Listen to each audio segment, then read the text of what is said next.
దేవుని పరిశుద్ధ నామంకి స్తోత్రము కలుగునుగాక. ఈరోజు నేను మా అన్నయ్య వాళ్ళ ఇంటికి వసుకోటలో ఉండే దొడ్డులూరుకి వచ్చినాను. చాలా సంవత్సరాల క్రిందట నేను ఇక్కడికి వచ్చిన. మా అన్న కూతురు తన పేరు అంజు. హాయ్ చెప్పు. హాయ్.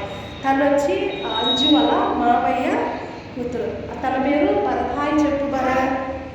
సో దేవుడు ఈ యొక్క కృపను ఇచ్చినందుకు అందుని బట్టి దేవునికి చూడండి ఎంత చక్కగా ఉందో ఆ ఊరు. సో దేవుడు ఇక్కడ ఉండే వాళ్ళందరినీ ఆయన ఒక నామములో మార్చబడాలి. అందరికీ శాల్వేషన్ మారు మనసు పొందాలి. ఇక్కడ చాలా మందులు దేవుని తెలుసుకోలేకున్నారు. సో వాళ్ళందరి కోసము నేను ప్రార్థన చేస్తే దేవుడు తప్పకుండా ఈ వసుకోటని అదేవిధంగా ఇక్కడ ఉండే ఊరిని కూడా దేవుడు మార్చి తన రాజ్యంలో జ్ఞాపకం చేసుకోవాలి. Thank you.